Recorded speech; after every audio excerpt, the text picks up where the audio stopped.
Hi, my name is Cecile Johnson, and this is Bill Patterson, my co-host, and we are here as part of Global City Unity's community outreach. We're here to keep you informed about issues affecting the global Black community, and these issues require us to unify and be on one accord and find solutions. So I'll give you a little background about myself. I am the CEO and founder of African Development Plan, which is a nonprofit here in Chicago. And a lot of the work that I do is research on the Black community and focusing on educating the people, looking at root causes, and I do a series of presentations that we call Connecting the Dots. I'm also a board member of the National Black Agenda Consortium and co-founder of the JPPC, LLC, a Planning and Sustainable Development Consortium, and I'm also a human rights defender. I say all of this, it's a lot, because when you see the things that we're going to begin to talk about and the approach that we're going to take, you'll see how the different experiences that I have tie in. My co-host, William Patterson, is the co-founder of JPPC, LLC, which is a Planning and Sustainable Development Consortium, and they're launching a series of training and support initiatives to transform American communities, right? Based on the things that we're going to be talking about, the issues, we have designed what we call a framework that we'll be using to implement. So this series is going to address issues of leadership development, a series of transformation strategies, and it's going to focus on rapid transformation and turnkey implementation solutions. Bill has spent over 3 decades with over 40 Fortune 500 and major public sector institutions, and he's developed many strategies. So what we're looking at is taking all of that private knowledge, best training, best practices, and bringing it back to the community where we can utilize those skills. So welcome, Bill. Thank you for sharing this time with me. Thank you for inviting me, Cecile. It's my pleasure. Okay. So over the next few weeks, we're going to be doing a few things. We're going to host a series of talks, and we'll start off with what are some of the challenges facing the Black community, and what are some of the challenges in terms of community and stakeholder engagement, right? So people, you're going to have to get involved, okay? How have these challenges kept us from achieving our maximum potential, and what are some of the new opportunities? So, lucky for us, this year in January, a really important study came out. It's called the Racial Wealth and Resource Divide, and it was labeled the issue of access. Here's what it said. So, the Racial Wealth Divide came out, and it was written by Dedrick Asante Muhammad. The story in Chicago, it says, is one of access, or rather a lack thereof.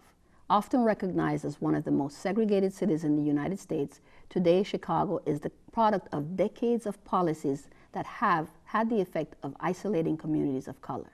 This is very important. During the early 20th century, government officials implemented policies that worked against said communities. City leaders used their legislative redistricting power to redraw school district lines, and the city's housing market kept African American families separate in what came to be known as the Black Belt on the city's south side.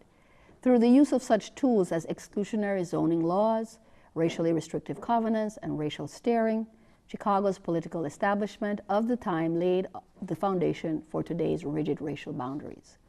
These stark racial boundaries transcend real estate and have had far-reaching implications on whole communities' access to health care, to financial services, and especially education. As you'll see in some of the series that I've done before, where we talk about how Black and Latino children are doing versus how white children are doing here in Chicago public schools.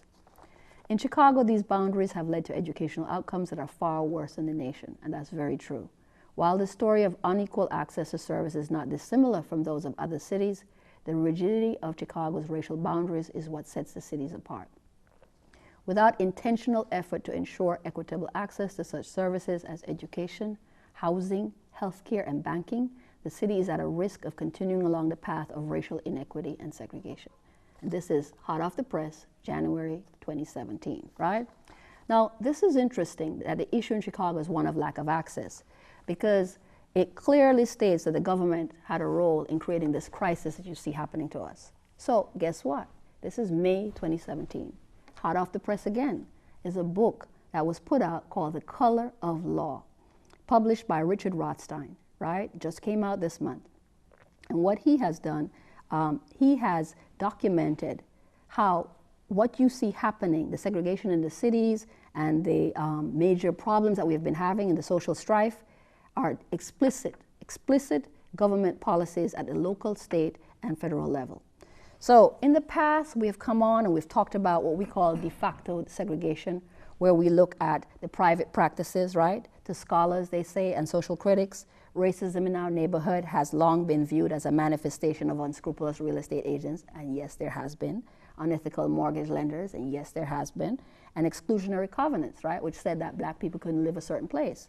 However, what he has documented in this book called The Color of Law is that in case after case, it's really de jure, what they call de jure segregation or government-sponsored segregation, because the government laid down some policies that actually created this condition that then had those unscrupulous real estate agents and unethical mortgage brokers come into play.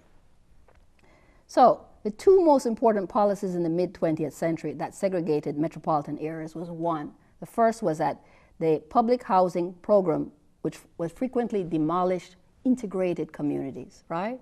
And then set up segregated public housing. So they put all the black people together in one place. Then the second one was that the government subsidized the development of suburbs on the condition that the builders would only sell to white people, and that when they resold, right, they could only sell to blacks. So that's the restrictive covenants. So let me give you an example that you can go look up, right? Levittown. Let's talk about Levittown. Levittown is, they've had it in Pennsylvania, in New York. A lot of times when we think of racial discrimination, we think that this is only, we always think about the South. Well, of course, we living in Chicago know that it's right here too. But it was all across the country. So Levittown was developed by the Levitt family, right? And in the 40s and 50s, there was a shortage of housing, and they wanted to build 17,000 houses. So what did the government do? The FHA offered to guarantee their bank loans for construction and development of Levittown on condition that no home be sold to African Americans. And every home had a clause in the deed prohibiting that resale. So we've seen the restrictive covenants here, but these restrictive covenants were actually all over the country. You want to get an FHA loan, you can't sell to African Americans, and you cannot resell to them either. So imagine at this time, we're having a boom. Homes are selling for $8,000 at a time, and now that home is worth, in today's dollars, that's $100,000, right? That was affordable to the working class African Americans, right? And today those homes are worth $300,000 to $400,000, right? So you bought a house for $8,000, which is about $100,000 in today's dollars, sold it at $300,000 to $400,000. You have now had $200,000 to $300,000 equity, right? In the insurance business, they'll tell you that today, the baby boomers are going through what we call the greatest transfer of wealth. Well, guess where that transfer of wealth came from? From this government subsidy, right? Restricting blacks from buying homes. These homes then became, they invested, they became the appreciation, right? They appreciated. If you have equity in your house, you can pull out money and start a business. Equity in your house, you can pull out money and send your children to school. All of the things that the black community was not able to do because they weren't given this opportunity. So today we find that black medium net worth is $4,900, and white wealth net worth is $97,000, right? 4,900, so that's like 5%, and they are 97,000, 97%, right? So this difference is based on policy. And so now it's not just the wicked realtors and all those other people. This is definitely an impact that the government created this problem. This is social engineering. And what is interesting is that he mentions when NPR did this interview with him, that the new Secretary of HUD, who has no experience, Mr. Carson, in housing, is quick to say that he's against social engineer programs. But in reality, in order to fix the problem that we have, we're going to have to do some more social engineering, because it was social engineering that caused the problem in the first place. Remember I said integrated communities were destroyed to put up segregated communities. The government is the one that was responsible for the segregation that we now see. So he goes on to talk about that during that time, coming out after World War II, over in California, Stanford University, there was a shortage of civilian housing, and this author, Wallace Stegner, he and 400 other families came together and bought this huge tract of land, right? And wanted to build housing. So they went to the government to try to get some funding, and the government refused to give them the capital for construction. Why? Because they had 3 African American members of the co-op, right? So they pushed back and they said, okay, well, we will limit the membership in the co-op and the houses to the percentage of African Americans in the state of California, right? So it will be proportionate. The government was like, no, not even 1. So when they couldn't do anything with their land, they ended up selling the land to a developer who then complied with the government and created a housing division that excluded blacks, right? So you see that in that time you had people who were of progressive minds, you know, who wanted to live the American dream and have that dream available to all people. But the government was very rigid and caused this. So then we have the Fair Housing Act of 1968. And that Fair Housing Act, it says, provided modest enforcement to prevent future discrimination. And I used to work for fair housing myself, so I know that this is true. It did nothing to reverse or undo a century's worth of state-sanctioned violations. So what you've seen is that we have Band-Aids now on stores that the government, who was supposed to be protecting our rights, ended up creating, okay? So I'm gonna, what is important for you to understand is that the game that we're playing right now has been a rigged game. And I give you this in context so you understand where we're at. We're not going to focus on that now. Now we're going to focus on how do we move forward and how do we find solutions to this, right? What is our economic reality? How do we change it? So now I'm going to ask my co-host, Bill, to jump in and kind of, you know, move us forward on this. Well, one thing I would like to make a comment on before we go forward is that issue of lack of access. We now have a problem, an economic problem. We have all of the complications that go along with not being able to have fair housing. We live in restricted areas. We live in areas that often are environmentally unsafe. Mm-hmm. We find that blacks live in more polluted and toxic areas. I think 40% of the population lives in these toxic environments.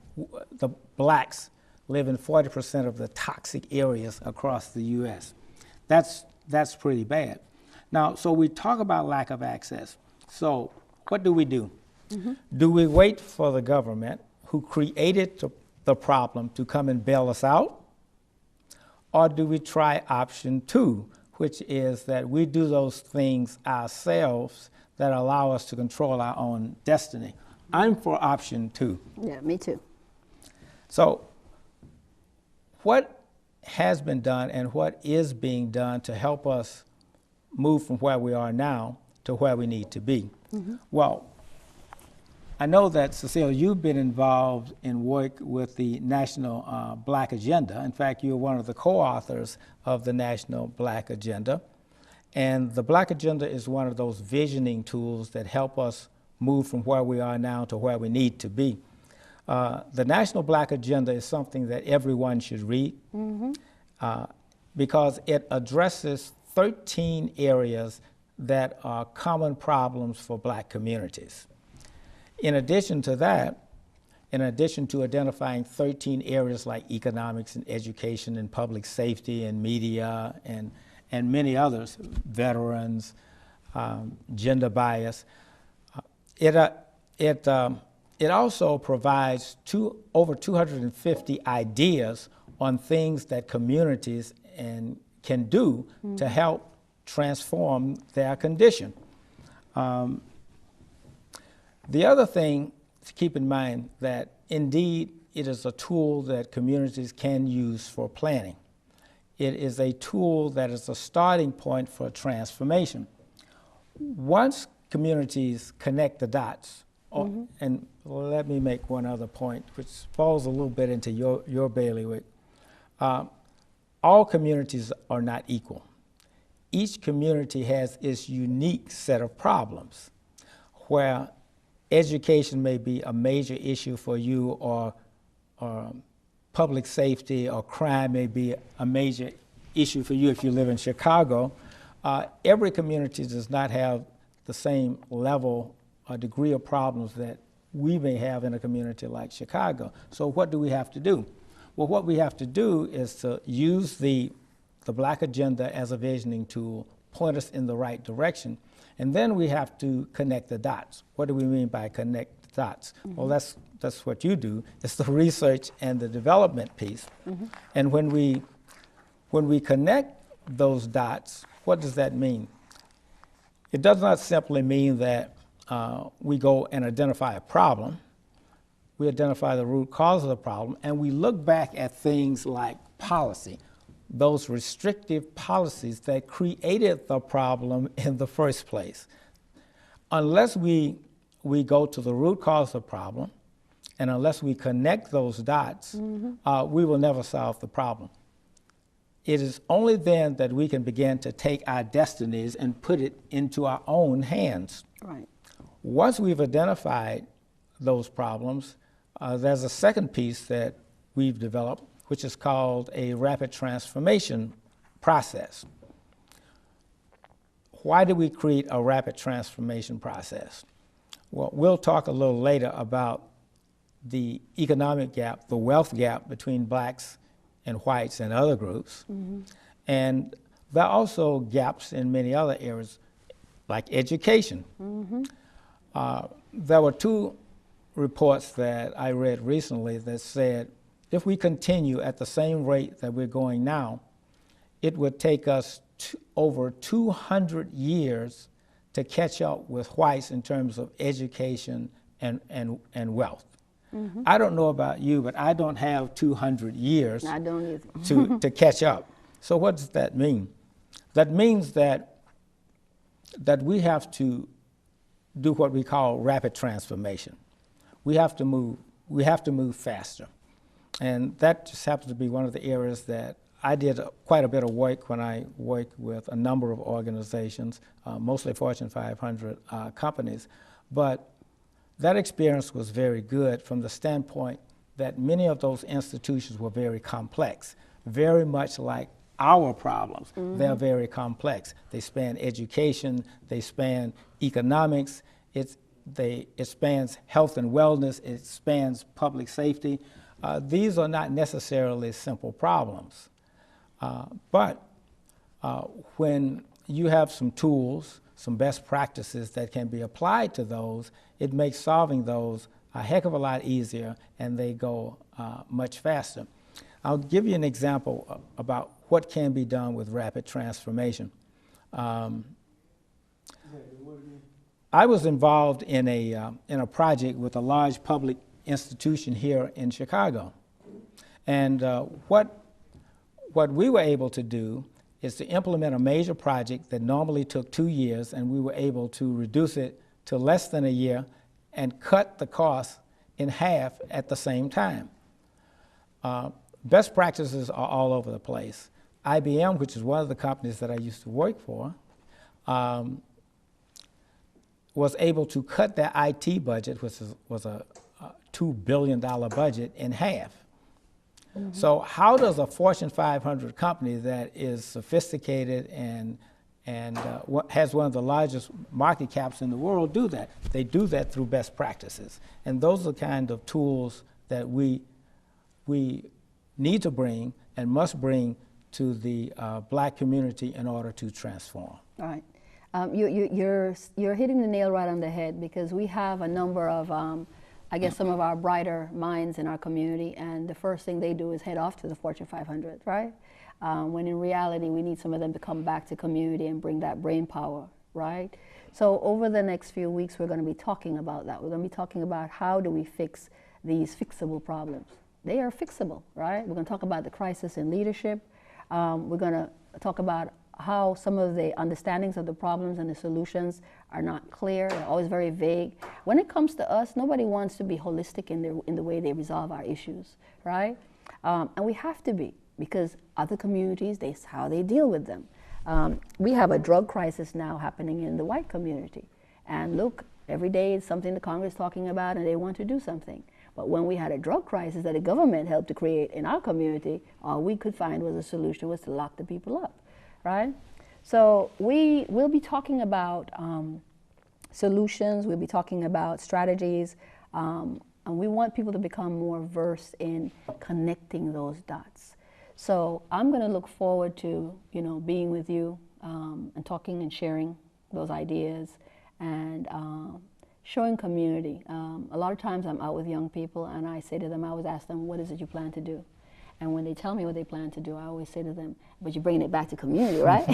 Right? Because if I spend all this money to educate you, and then you don't come back to our community to give us the best that you have to offer, then it's as if I wasted my money, right? Because if it's not benefiting us, I'm wasting my money. And we say this, folks, and we really want people to understand that. The black community has issues, but these issues can be resolved if the black community focuses on the black community, just like every other community focuses on itself. And that's not being racist or anything else or discriminatory. It's about self-preservation. I told you at the beginning I'm a human rights defender. And right now we're on the mission of self-determination. What does that mean? It means that we need to run our own communities. We need to control our schools.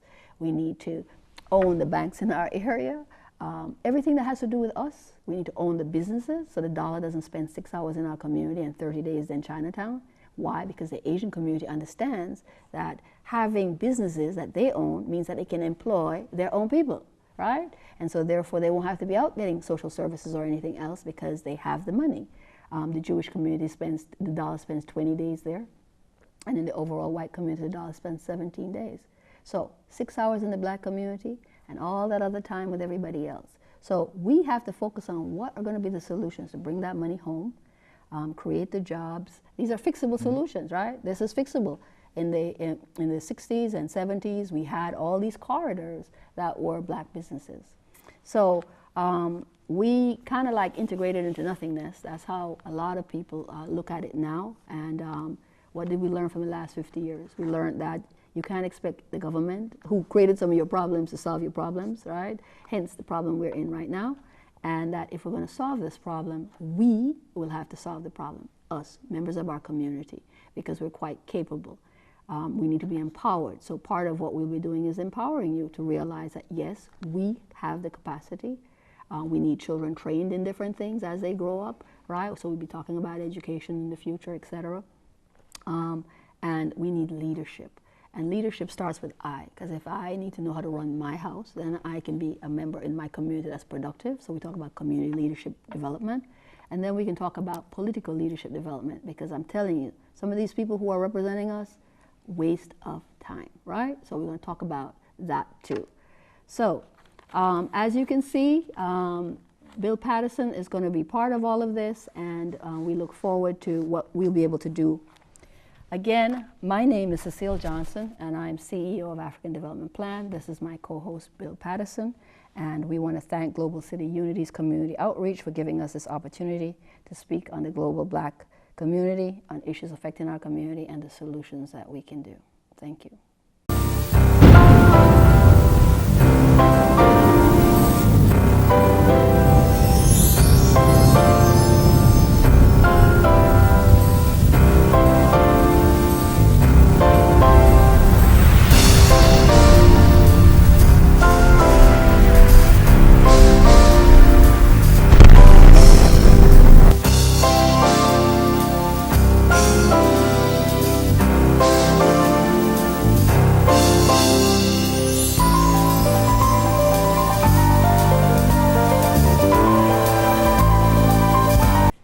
Hi, my name is Cecile Johnson, and this is my co-host, Bill Patterson, and we are here as part of Global City Unity's Community Outreach to keep you informed about issues that affect the global black community.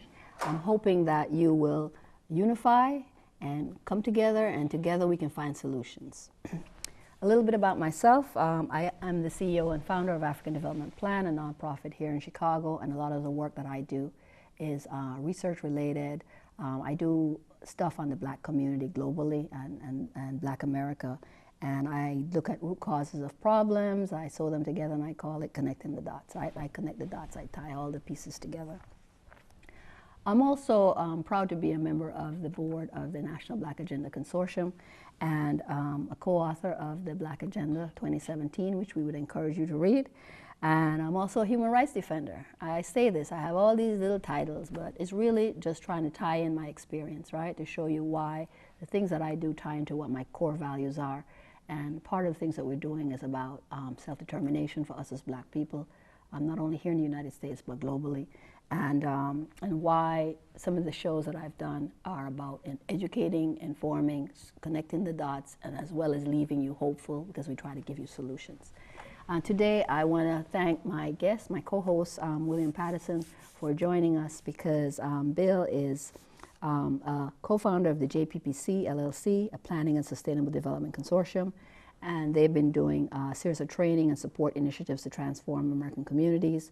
And the series that he's focused on is on leadership development and the creation of transformation strategies, and also rapid transformation. You know, a lot of times they say that it's going to take 200 and something years to get us to where we need to be. Really, it didn't take 200 and something years to get other groups to that place, right? So there are best practices that are out there, all of this. Bill is an expert on that. He has spent over 3 decades working with over 40 Fortune 500 and major public sector institutions, and developing new strategies to help them perform and transform by reducing waste. Sometimes you come in and you can just cut waste, and that in itself is a transformation, right? And improving profitability and performance. Why is that important from a community? Because from a community perspective, we need people who have those kind of minds, who are used to seeing problems, who are not overwhelmed by what we would be overwhelmed by, see the big scope, and also have studied best practices, because some of those best practices can be applied to us. So this is a series of talks that are focusing on the challenges facing the Black community and what we can do as it relates to community and stakeholder engagement, right? Because as we said, there is no magic wand, and there is no one person that's going to save us. We are going to save ourselves. And how have these challenges kept us from achieving our maximum potential? And what are some of the new opportunities? We see when some people see the cup half empty, we see the cup half full, right? So it's about perspective and how you look at it. Today's show is going to be focused on the church's response to the crisis, right? What is the church's response to the crisis we're facing now in America? And some of them seem to have lost their way, right? Nelson Mandela in 2001 said this. He said, will the legacy of our generation be more than a series of broken promises? And that's a question I ask myself. It's actually on my card for African Development Plan. Will the legacy of our generation be more than a series of broken promises? And when you look at our community, it would seem that that's what it is, right? So I'm going to ask Bill to jump in, right, and share with us. We're going to talk about faith-based, right? And this is part of our solution, how we begin to see stakeholders becoming involved. So, welcome. Thank you. When we look at faith-based institutions, and we look at them in retrospect, historically, African American churches have played a central role in transformation of African American communities. I think about my own experience within the church, and my mother was a Baptist.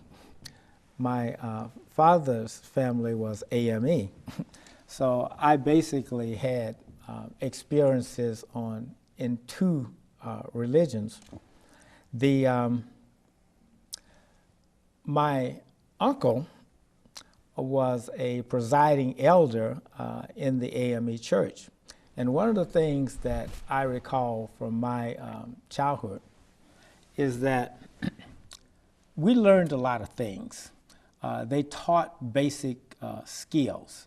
Not only did we learn about what we should do from a religious standpoint, but one of the doctrines, many of the doctrines of the church were all about helping people. It was all about helping the elderly. It was about helping people with mental conditions. It was about leadership development. Actually, in the doctrine of the church, there is a statement about one of the things that they should be dedicated to is leadership development. And I thought about some of the things that I used to do in terms of going to Bible camp and different both social and religious related event, I learned a lot of skills. Sometimes I think when we look at the churches today, some of that is missing. Right. And so one of the things that our churches, I think, need to get back to is some of the fundamentals, being more engaged as stakeholders in the community. All we have to do is look around our communities and ask a couple of questions, like, how well is my faith-based institution serving the community? And when we find out that there's high crime, that healthcare is out of control, that our kids are graduating unprepared, that there's high homeless rates, what's the answer to that question when we have those kind of problems in a community? The other thing we have to ask is, are stakeholders in the community truly engaged? That means our citizens, that means our students, that means our families, that means are faith-based institutions engaged with other faith-based institutions to get things done? And the other question we simply have to ask is, yes, I'm doing those things, but the next question is, well, could I do it better? Right. Those are the challenges that we have to ask. And even more fundamentally, is the faith-based institution really living up to its mission, or in some cases, have we lost our way? Those are fundamental questions that our faith-based institutions need to ask. And when we look at Dr. Claude Anderson's model for creating power within communities, and he addresses those areas of economics, he addresses the area of political support, law and media, and education. Are our faith-based institutions building strategies around those vehicles that allow us to gain power and use power to the benefit of the stakeholders and the community? I agree. One of the things that I say to people is, what does your neighborhood look like around your church, right? That tells you what's going on. Every Monday morning, where does your tithe and offerings go?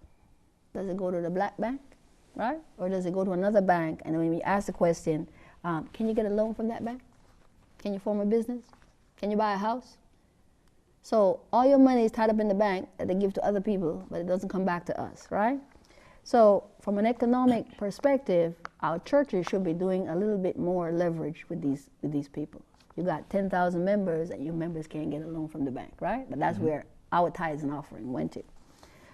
We have issues where children need after-school programs, daycares, right? The churches, we want you to launch a massive literacy, right? I told you before, 17% of our 8th graders are reading on level. That means we have an 83% illiterate community, semi-literate, right? You want to know why people out there doing crazy things? They can't think their way out of the box. They really can't, right? So churches, we need you to get on board. We need to be addressing social justice injustices, right? That's your mission, right? The reason why you get the free water and the taxes and all of that, right, is because we expect you to do something, right? When you look at the black consumer spends what they say $1.2 trillion, and 2 cents of every dollar goes to a black business. That means we have a 98-cent opportunity. That's how I see it, right? So rather than bemoan it, I see opportunity, right? So churches, what is it that you could do? Today we have about 35,000 black millionaires. That's less than 1/10 of 1%, right? We should be ashamed of ourselves. And yet we all eat food every morning, we dress up in clothes, everything from top to bottom, right? Somebody else made. Somebody else got rich off of us. In fact, people from other countries can make a business plan and come here, buy their green card, right? through some of that program where you have to have $1 million and you can come in, bring the whole family and make profits, right? And bring the whole community over with them, right? And we're still here wondering, what can we do? What can we do is pool our resources.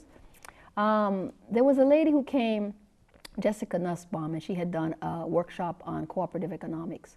And she showed how when our ancestors came out of slavery, that's what they did, right? They created pools through the churches that were provided insurance, right? Provided, like if you got disabled, you could now have a little fund so you would have some income coming in. And they did all of this. They provided the services, they met the needs of their community, right? The dollar spent 6 hours in our community, folks. 6 hours. That means we don't own nothing, because it spent 30 days in the Asian community, 20 days in the Jewish community, 17 days in the overall white community. Spend 6 hours in our community, right? Churches. Why can't we have credit unions, right? Why can't you put the members' money in the credit union? And why can't you have entrepreneurship classes? Why can't you have a food co-op? Why can't we pool our resources together, especially here in Chicago, and form our own black supermarkets? They used to have more, I think we have one now, right? We used to have black supermarkets, right? That should not be something that we have to ask, where is it? It should be on the corner, right? We have black farmers who are losing their farms because they don't have the support. We eat food every day, so why can't we help to support those farms? Why can't we put up some of the money up front, help them to grow the crops, send volunteers from the church to help to reap the crops, right? And why can't we set up food banks? A whole network. When they come to church to pray and give you their money on Wednesday night, could you provide them with a service, right? They could be picking up their groceries, right? Could be picking up their groceries. Absolutely. That's jobs. So we talk about what the church can do. The first base of power is economics, right? So the church could help. We have lots of people in our community, young people with great ideas, right? We have expertise that can help them to create their business plan and set up a business, right? And the church can invest in them. When they do well, they pay more tithes. It's a win-win, right? It's a win-win. So we want to talk about accountability. We want to talk about what the churches can and should be doing. And all of this is win-win, right? Oh, absolutely. Again, I love education. And one of the things I read an article about one of our black churches, and where historically at one point they had 2,000 schools. 2,000 schools. Now, what if all of our religious, faith-based institutions got involved, black institutions, got involved and created thousands of schools in support of our community? To what extent could we then control our own destiny? We could. And what if we engaged our community? What if we engaged all the stakeholders, and that's both within and outside of the African American community? Historically, we have never done everything all by ourselves. Right. But we can do better in terms of cooperation and engagement. And one of the things it's important to do is to learn to see, how do we better engage ourselves within our community? How do we better engage with each other? That's absolutely essential. And one of the things we can do is look at Dr. Claude Anderson's, 5 steps. five stages of power, and actually leverage best practices like that to help us transform, but not just transform, to help us transform faster. Right. We can leverage things like the Black Agenda Rapid Transformation process to help us move forward. We can't use old practices, right, because clearly they're not working for us. Right. We must do some new things, and we must do them in ways that are more efficient, more effective, more productive, and that benefits us as a community. And you need to learn people to utilize the politics of the moment, right? Trump recently signed an executive order, right, giving churches more political power. We don't know how long that will last, because it's, they claim separation of church and state, right? But guess what? When I was doing my research, I looked at the representatives, our Congress and our senators, and there was a beautiful little chart that broke them down into their religion, right? And then I took another thing and I looked at the percentages of these populations based on religion, and I looked to see who was having more influence in Congress. As you can see from some of the very conservative things that are there, not only do we have too many men, right, but we also have some real conservatives who are overrepresented even to the percentages that they have. Like when I looked at the Mormons, they had they had 7 House representatives, and the Mormons church is a tiny little church.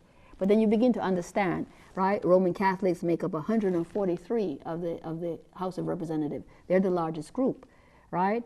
And the Protestants, and you're talking about some of the right wings. And then you begin to understand why it's like mayhem down there now, right? Because you have a mindset, right? We're not against any of these groups, but when you look at the policies and procedures that are coming out, and the anti-women and anti-LGBTQ and anti-this and anti-that, right?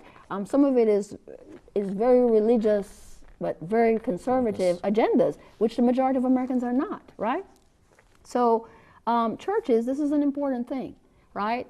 Donald Trump has a plan, 10 steps for Black America, and number 9 is to respect the Black church, right? And help the Black church. So I'm saying to some of you who I guess in the past got money from faith-based initiative under George Bush, feel that somehow you cannot get involved in social justice and all of this. All of this is part of social justice, right? If your people don't have no money, and if your community is suffering from poor health, this is political. So you can't sit on the sideline and pretend that you can't get involved, because you are involved. You're a citizen. You're a citizen of the community, right? And what impacts your members impacts all of us. That should be your concern, right? Now, so some of you need to go read up on some of this, and you need to open your minds, because like I said, we don't have 4 more years to get nothing coming out of Washington, right? We don't have 4 more years, or we're not waiting. When it comes to the churches, when we look at the 5 steps, economics, we can provide goods and services and community needs, right? Help people in your congregation, entrepreneurship training, help them to fund, put money together to help them with the microloans and what is needed, what our ancestors did before, right? To pull together and create our own businesses so that our children don't have to look at us with blank stares when I ask them what you're going to do with yourself, right? When it comes to political, we have to invest in political leadership development. Now, if you have someone and you have leadership development in your church, like you talked about in the past with your AME and all of them, those are qualities. You want people who are moral, right? Instead of all these scandals, right? And people who have good ethics, and people who are good stewards, right? Who don't take the one talent that the Lord give them and hide it, but instead take it and make it into 5, right? But a communal 5, right? When it comes to the legal system, we must police our own communities, all right, and set up restorative justice. The churches should be demanding that. When these children are arrested and others are arrested, the only option is not to lock them up.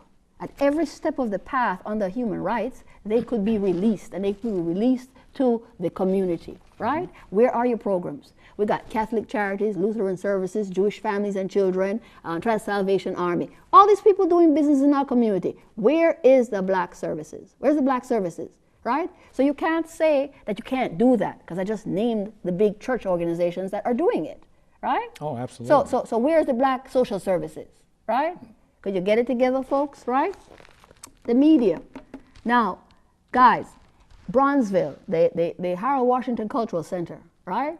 That used to be an area where all these big entertainers used to come in. Churches, the Obama Library is going to be down on Jackson Park. You mean you met the University of Chicago beat you to building a hotel? You couldn't pool your resources together, right? All them people coming to see the Obama Library, which is the first Black president. And guess what? University of Chicago is going to be the ones collecting that dough, because we couldn't get it together. You can build big mausoleums for your church, right? You couldn't pull some resources together and create some hotels that would have created jobs, that would have created services, right, in the service industry for our young people, right? So missed opportunities, right? But you can still remedy that.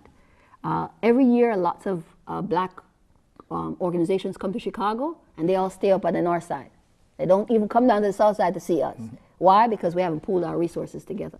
So we say this to say, churches, that you are collecting the people's money. It's not yours, right? Even though some of you think it is. It's not yours. It's your members' money, and your members are suffering, and they don't want to wait till they die to get to heaven on, right? They need to get some heaven and honey right here on earth, right? And when it comes to the education part, a smart, wise man, wouldn't it make sense that when the mothers are pregnant, you're helping them? You're giving them that love, right? So we can break the cycle of the violence that we're seeing. That you form daycare and preschools, right? And people pay for that, so you're gonna have income, plus you're creating jobs. And the schools, right? The AME used to have these, 2,000 schools, right? Yeah. So our children, like I told you, 17% are reading at 8th grade level at 8th grade. That means that we have 83% who would love to get an education. Churches, we need you to get involved. We need a national literacy campaign coming out of the black churches. We need everybody reading. So when you read and write and think, we're going to think our way out of this, right? And these, we need you to be participating in after-school programs. We need some of you, all you retired people, could you get up out of the house and go into schools and see what's going on there? Sometimes the teacher just needs an additional body or two within the classroom, right? That could help. And again, when you're around children, you get a chance to see their potential from their very little, right? So you see that one, he loves to talk, he loves to argue, he always got a notebook, right?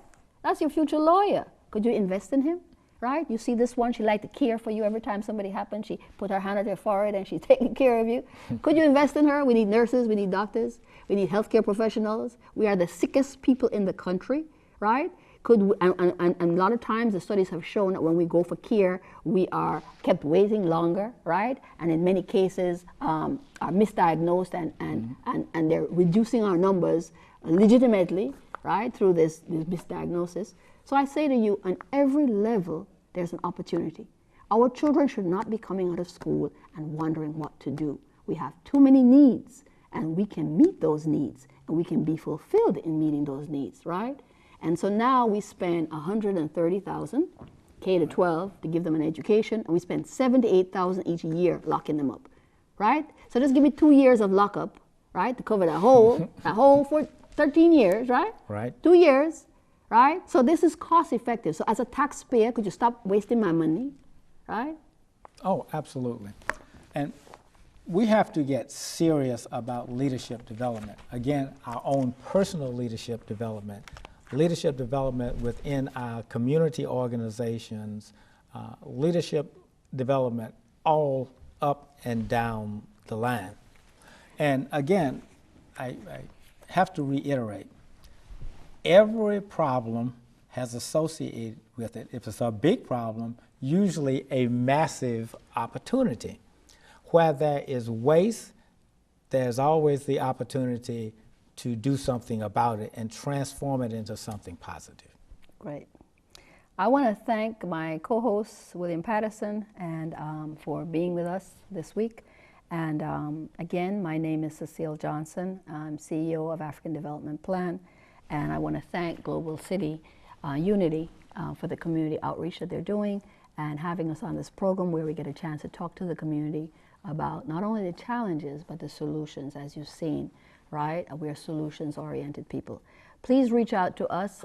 You can reach me at African Development Plan, AFRICAN Development Plan at gmail.org, .com, and give us some feedback. Let us know what you're thinking about the things that we're saying. Hopefully we're inspiring you and giving you some ideas. And if you have best practices that you'd like to share, feel free to do the same, right? Because it takes all of us to solve this problem. I want to thank you again for taking the time to listen and share this experience with us. Together, we will make our community better and stronger. Thank you.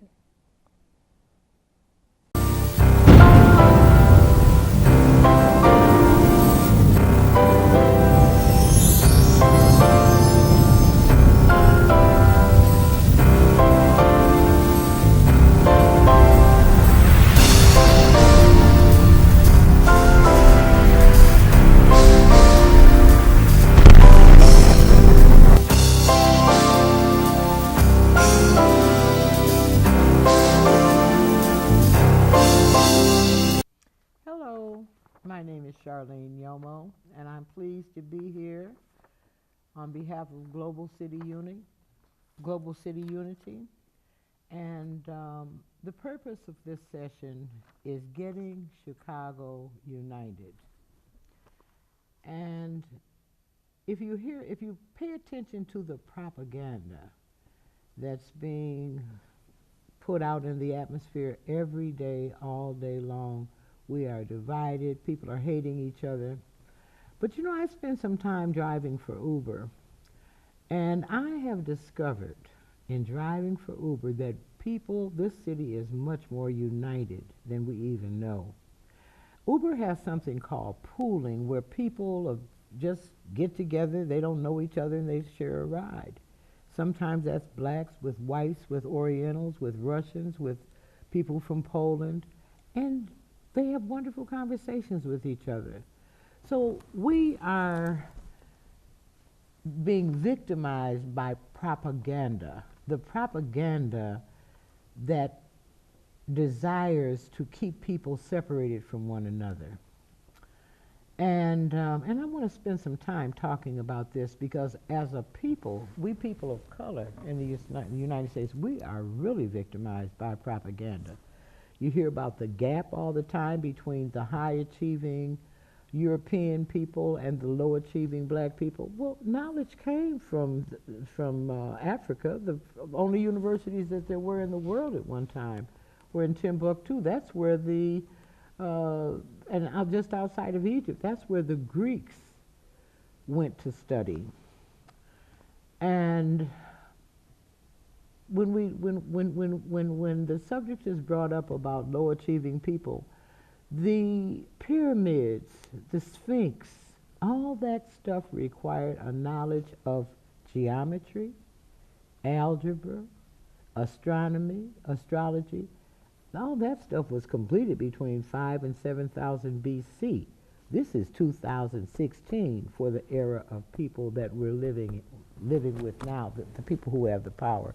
The people out of the Teutonic, meaning Germanic, and they took power from the Romans. The Romans took power from the Greeks, and the Greeks were the first exterior force to overrun Egypt. Egypt, while it was still black, was a very welcoming place, and that's how it ended up changing colors. They were not racist people, so as people moved near them that were of a different color, they absorbed them, they assimilated them, and they turned from black to brown to the diverse colors that you see there today. I say this because ever since Obama was elected president, and that was a cultural phenomenon. The cultural trait of African people is said to be xenophiliac, which means lover of xeno people. Xenophobia is suspicion and sometimes hatred of people who are different from one, and that was a characteristic of European culture. So that when Obama was elected president, by many more white people than black people, that was a cultural phenomena. And now we're dealing with a backlash from that. I think things are going to get worse, not just because of Donald Trump, but because of what he represents. Because that put the fear in those people that they are actually losing power. And they are. That's God's decision. We're powerless over that. I think God has gotten a little tired of the injustices that people are suffering, and the same mistakes that have been made by powers that preceded this one are being made over and over again. It seems as though nobody ever learns. However, I think one of the things that we as African Americans need to concentrate on now is to reconnect with our African roots. That doesn't mean that everything we learn about who we were before we came here, we have to go back and do everything the same. No, we are not going to do that because we contributed to our situation as it stands. So we're going to pick and choose that which is good, we're going to resuscitate or bring back to life, and that which is not, we're going to leave it alone.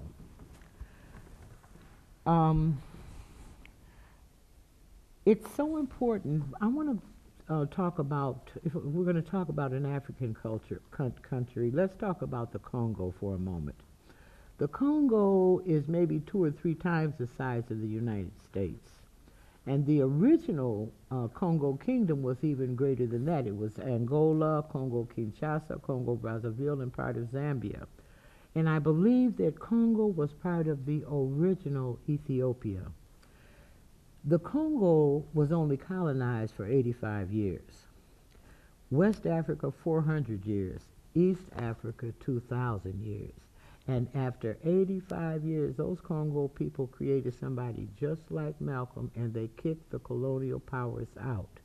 Now, that's not to say that everyone is free from this colonial system. We are still suffering from this.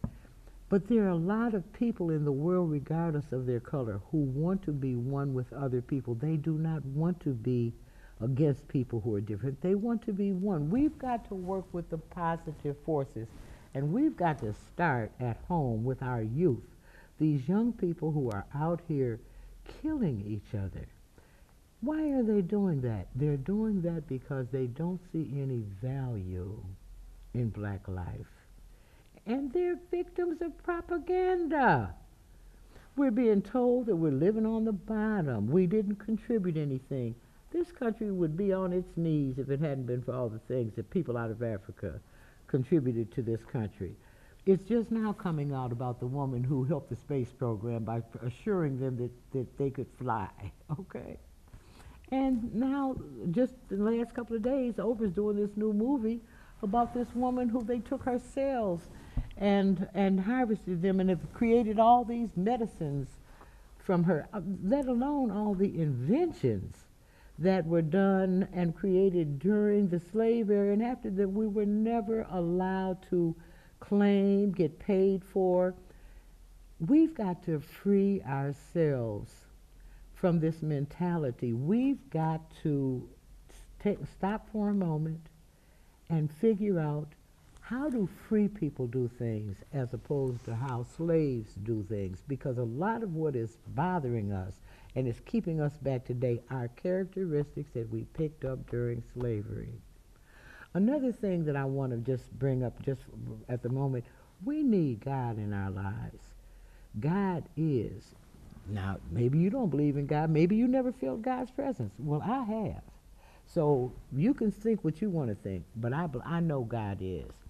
And one thing that's happening that as much as we need God, there are a lot of people who are proclaiming that they have been called to preach. You know when someone's been called to preach because you can feel the presence of God around them.